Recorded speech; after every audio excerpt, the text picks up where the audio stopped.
you done now? Oh, Brad, what have you done now?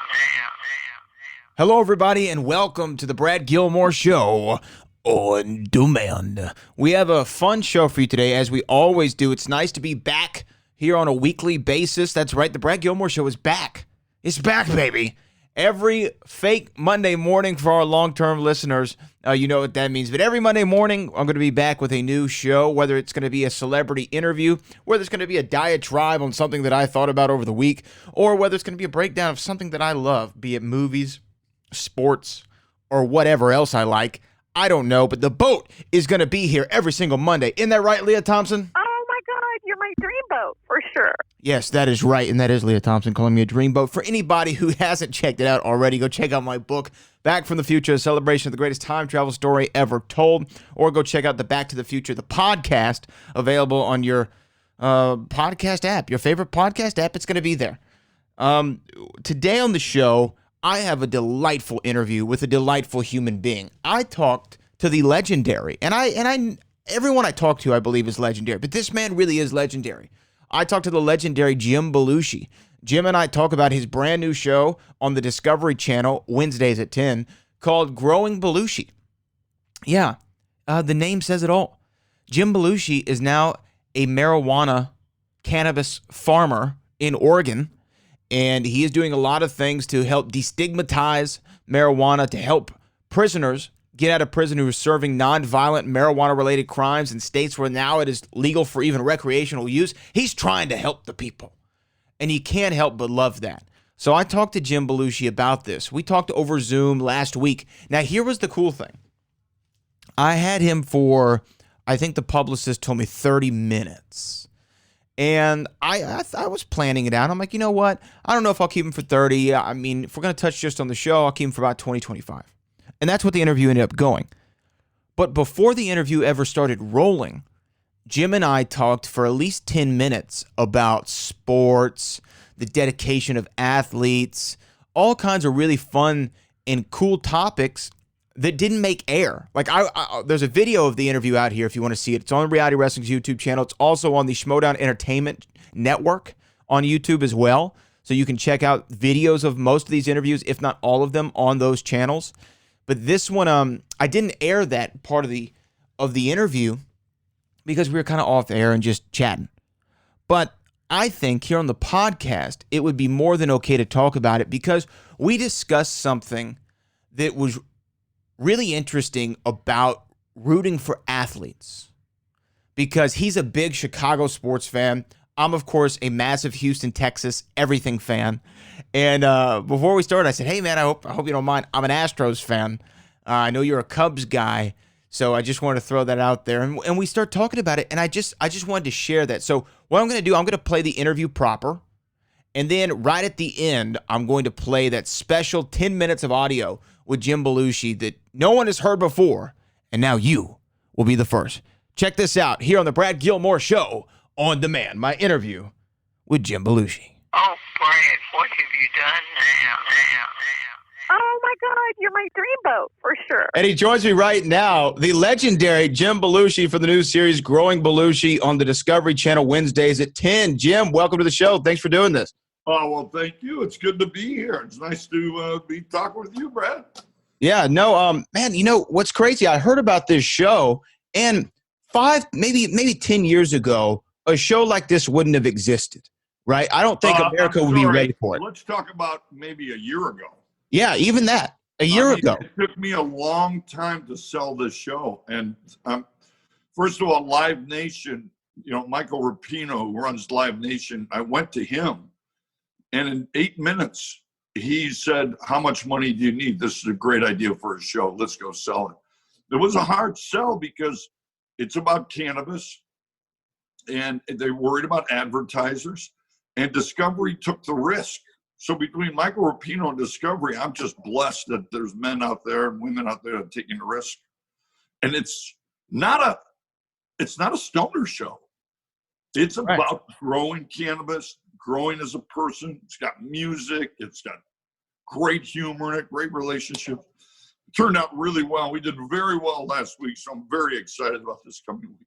Yeah, I know. We're going to keep it going. We're definitely going to keep the viewership up there. But to me, like I said, I wouldn't have imagined this would have been a show, like you said, even a year ago. But now we've gotten to a place in this country where the conversation has happened to where we're way more accepting. I mean, I'm from the great state of Texas, where it's still illegal in Texas, but now CBD shops are popping up on every corner. The medicinal aspect is being more appreciated and approved in almost every state. So I think we're now finally getting to a place to where we're looking past the Cheech and Chong stereotype of cannabis and marijuana, and we're actually talking about the real benefits, either medicinally or spiritually, that it brings.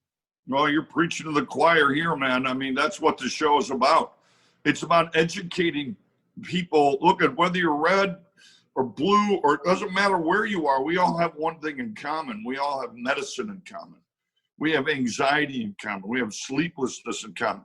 And a lot of people are coming onto it because they have relatives who have been through chemotherapy or Alzheimer's or severe pain or seizures or PTSD, and they're seeing that it's working for them. And so it's really changing the climate.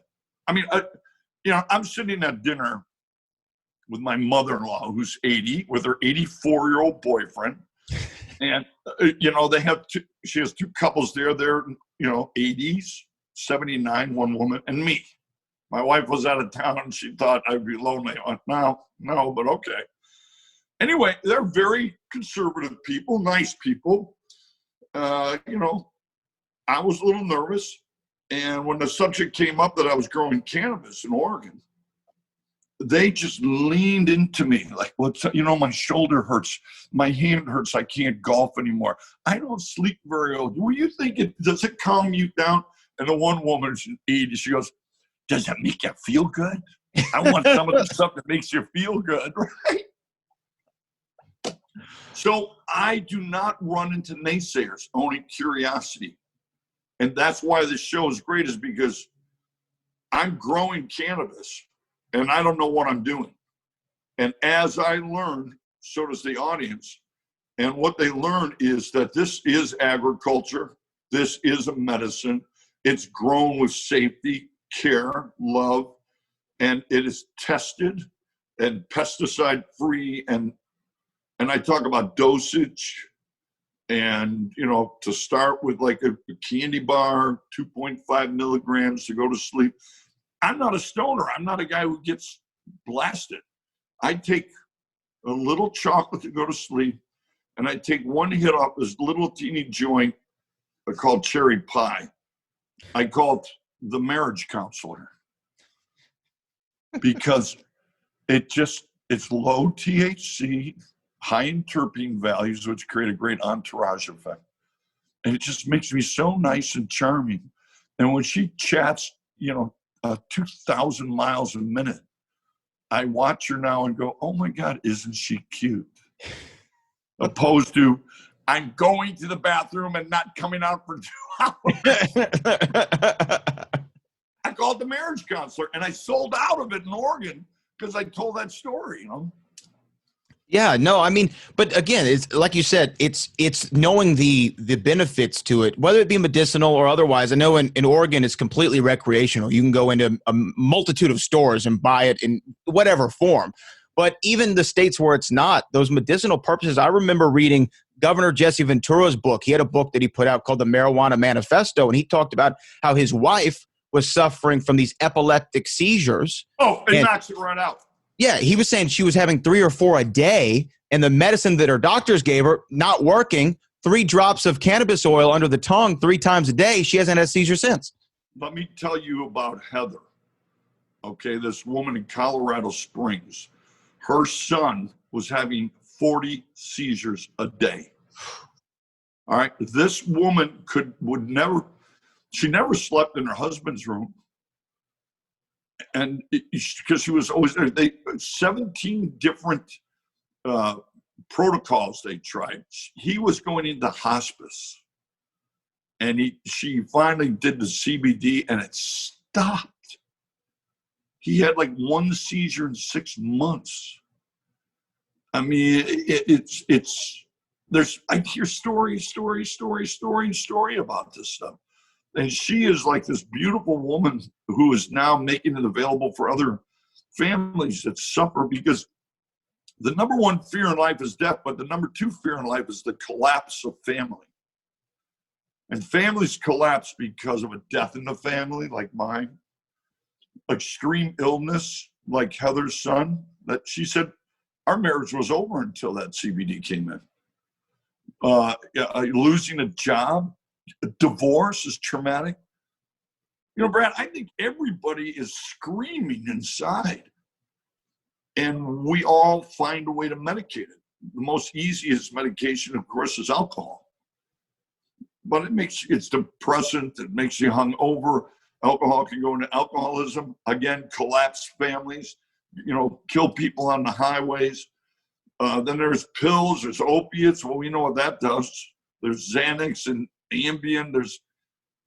Why not choose a medicine that's gentle, non-violent, and it's healing? It makes you feel good. I mean, if you microdose like me, it makes you feel good. You get along with the family. You can heal the family. That family, Heather's family, was healed. It didn't collapse. So I believe, and this show is the education of where this can go and help collapsed families not collapse and help recover from the screaming, the PTSD that comes from being from a collapsed family. I'm sorry, now you got me preaching it. No, you know what though? And that brings me to a good point, because we talk about the collapsed family. It's not only just when you lose a loved one or there's a severe illness. It's also when someone gets incarcerated, right? When someone goes away, when dad's taken out of the home or mom's taken out of the home and they're locked up for a marijuana-related crime, which happens all over this country. And now several states have it to where it's legalized, yet these prisoners are still in prison for these sentences of a crime that wouldn't be a crime now.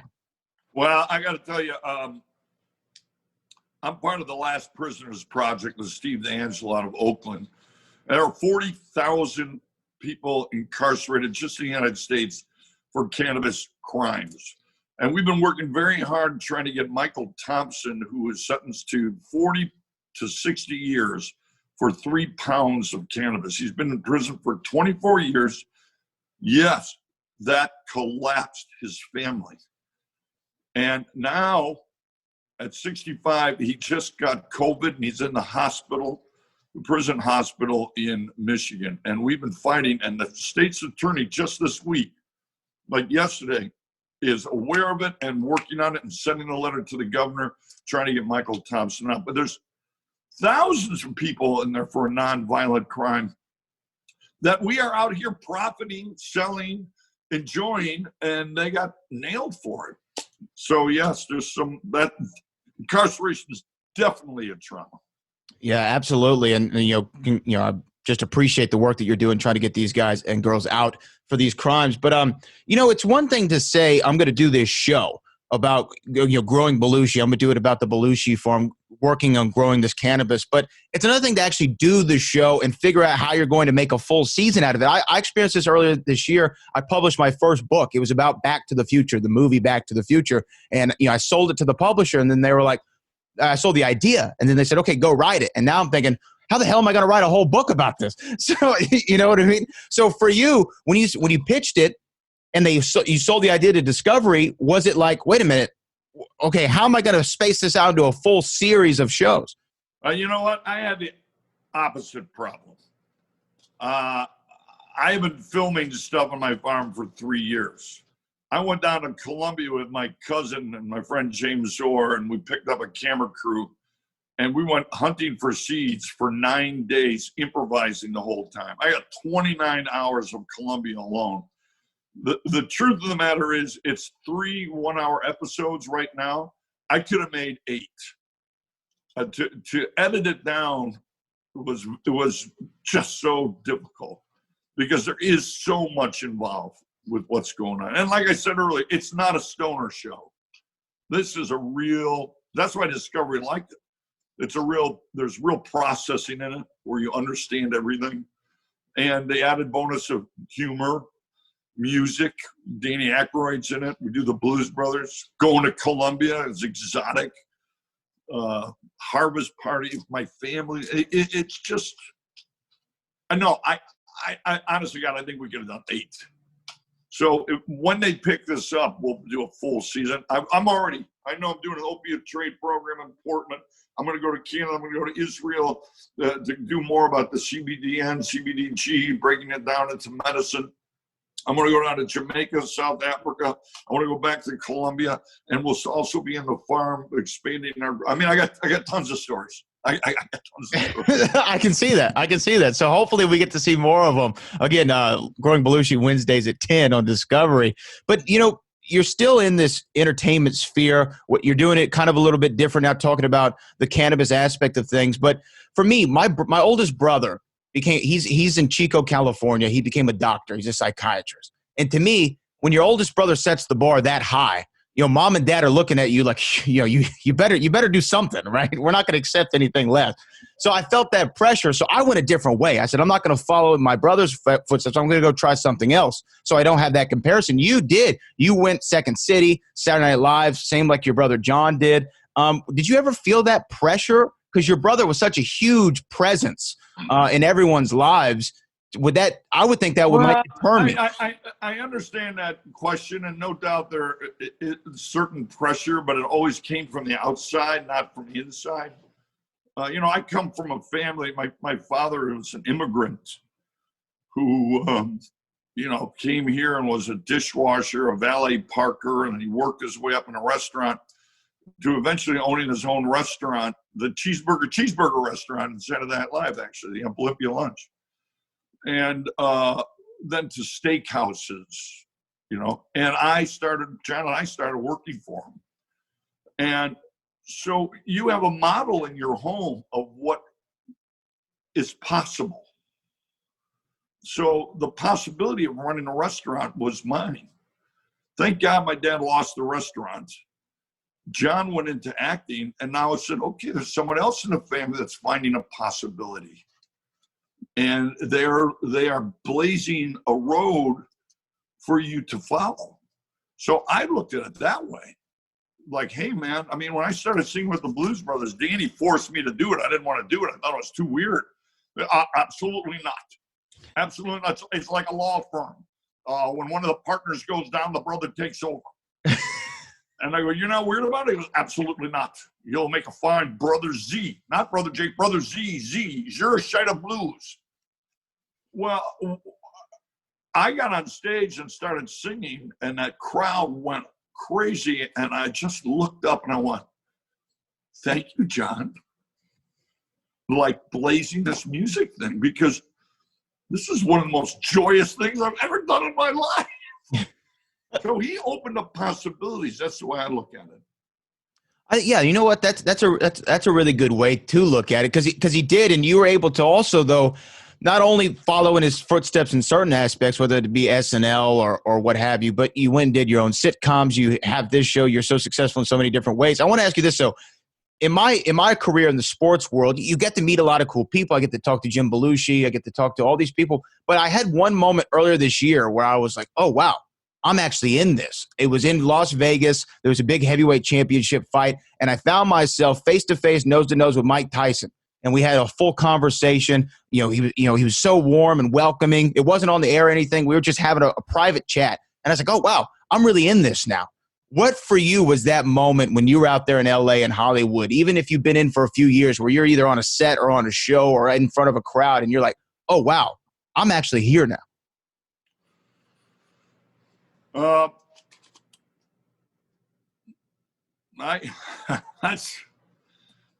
are moments that come along like that. About last night when that was successful. But I did a TV series in Hollywood, I think with Gary Marshall in '79. I thought, oh my God, I'm on the Paramount lot. I am shooting something. I'm in it. I'm here. This is not like some small little theater. And it wasn't even Saturday Night Live. I hadn't done Saturday Night Live yet. It was like, they picked me up at the airport in a station wagon, never been to Los Angeles, never flew first class. They pulled into Paramount. I walked in, I auditioned. I had it. I stayed at the Sunset Marquee. They gave me a bunch of cash, and I started working the next day. It was like, oh my God, I'm here. Ma, I'm calling you from the Sunset Marquee. Yeah, it's always cool to know when those moments are. And then you like you said, you did Saturday Night Live, which as a fan, I love the show Saturday Night Live, but it seems like as a performer, you want to talk about just a pressure cooker of all sorts of emotions, and the payoff could be massive, but the pressure just seems unbelievable. Well, I got to tell you, Brent, Saturday Night Live was the toughest thing I've ever done. I consider it the mass unit of comedy. I mean, like getting thrown into Vietnam and being a doctor, you're thrown on Saturday Night Live and having to survive. I consider the hardest thing I've ever done, including 2 divorces. Okay? Those are hard, but they weren't Saturday Night Live. I can only imagine. I mean, you know, to me, we were talking earlier about it. I believe everybody is screaming inside. You know, I saw this homeless Asian woman on the streets of Portland at night when I was smoking a cigar, and she walked with a little bag, and poor thing, and all of a sudden she started screaming like someone was knifing her. And I thought, God, if I can just get her an edible, maybe the screaming would stop. And I started thinking, I got a whole thing about that, but I started thinking personally, like, God, we're all screaming from something. And she's lost her management. So how do we manage our screaming? You know, like I said, the alcohol, the pills. So on Saturday Night Live, when you're in a high pressure situation, to manage your screaming is very difficult.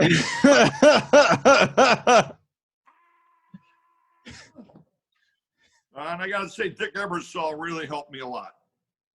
Yeah, the great NBC's Dick Ebersol. Well, you know, that guy's a visionary. I don't think Dick Ebersol gets enough credit for when he had to take over from Lorne, and he came in and he did it like the Golden State Warriors. Huh? He saved the show. He did. And what I was going to say, he came in like the Golden State Warriors, and it was like, hey, who's a free agent out there I can grab right now? Kevin Durant, come on. Steph Curry, play. Let's make a team. Billy Crystal, Christopher Guest, Harry Shearer, Marty Short, kept me on it, kept Eddie on it. He put together a team and brought that show back, and then handed it over to Lauren. Yeah, absolutely. And Lauren does a great job. I mean, you know. Yeah, he's Lorne Michaels. He's a legend. Lorne Michaels, a visionary, and what I mean, you know, he was smart enough to cast my brother John. So that's all I can say. There you go. You know, you talk about these great shows. Saturday Night Live was one, but I think that you were a part of the last great wave of sitcoms. According to Jim, 8 Simple Rules, like around that time of 01, 02, around that time was the last great wave, and now they don't seem to connect like they used to. Now it's more single camera. Comedies, stuff like The Office, things of that nature, Curb Your Enthusiasm. Those traditional sitcoms, they don't seem to click. What do you think it was about your wave that was so successful? Well, remember, you know, there was 9/11. Mm-hmm. Yeah. My show came out on October 5th, you know, a month after 9/11. And it was a family show. It was a nice show. 8 Simple Rules, a nice show, family, normality. So that time was, it was just a timing thing. We were a hit show because that's what people wanted after that terror. But then I don't know what's going on with it. I mean, you know, there's no good sitcom until there is one. And then all of a sudden, like, wow, they're hard to find. It's chemistry. I got really lucky with Courtney Thorne-Smith and Larry Joe Campbell and Kimberly Williams. I mean, we just got lucky with the chemistry. People in sitcoms and TV, I think in performing, I mean, in general, you know what, John told me this. He left Saturday Night Live after 4 years. And I said, John, what are you doing? Honestly, you know, Hey, Jimmy, it's like high school, freshman, sophomore, junior, senior year, you got to go. And, I was like, God, I'm a second city actor. And I go, God, I want to do that. And he goes, why would anybody want to do it after us? He goes, we capture the hearts of America. No one will be able to do that. And the sitcoms now, if you capture the hearts of people, they'll follow you wherever you go. It's like The Odd Couple. You didn't care what they said. You just liked the chemistry and the joy. They made you feel good. And Courtney and I and Larry and Kimberly made people feel good. I'm in the feel-good business. I mean, I perform, I entertain, I make people laugh. Now I'm in cannabis, and I'm trying to perform and entertain people and heal people with stuff that makes you feel good. You know what? I think that's a really great way to say it. And to transition finally to Growing Belushi, what's the one thing that you hope people, either if they watch the show, they hear this interview, or they are around you in any way, what's the one thing you want them to take away from either it's cannabis or the stereotypes of marijuana or the benefits? What's the one lesson or one piece of information you hope people take away from it? Safety. That it's safe. That it's safe. Nobody's going to OD. I mean, unless, you cross it. If you drink with it or you take pills with it, but if you take pills with alcohol, same kind of thing. I mean, as a pure medicine, it's safe. And I show that it's safe. And it's clean. The legal cannabis is very well regulated and clean.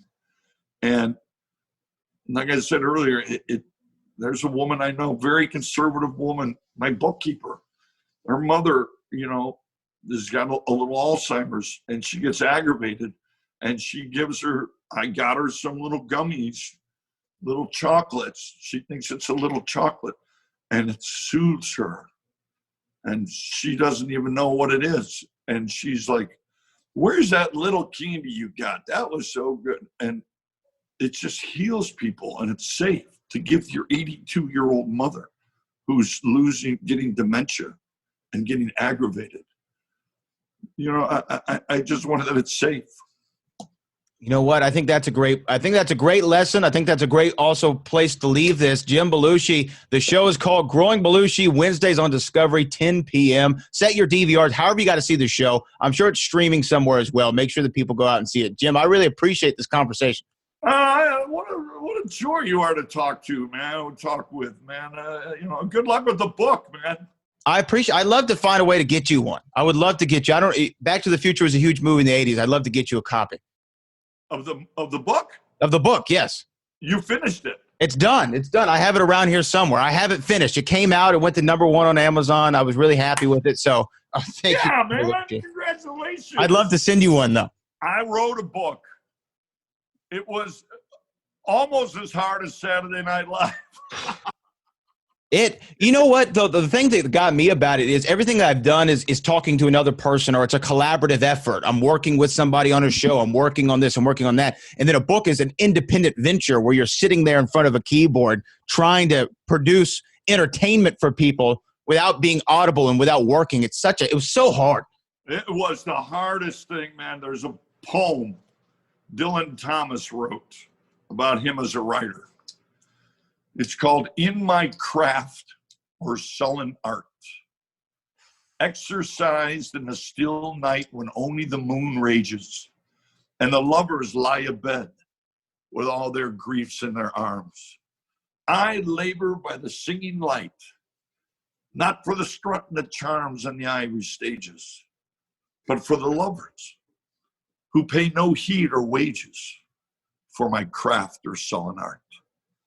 I mean, the loneliness of a writer is so difficult, man. So you have all my empathy. I know what you went through. Well, I appreciate that. And what a great poem, and what a great way to end it, talking to the great Jim Belushi. Again, Growing Belushi, Wednesdays at 10 on Discovery. So that was my interview proper with Jim Belushi, which I got to say was one of my favorite interviews I've ever done. He was such a genuine human being to speak to, and I can't say enough nice things about him on and off the air. He was just really a treat. And here's the thing. I am not a marijuana user, cannabis user, CBD user, never have, never expect to be, but I don't have any judgment of the people who are.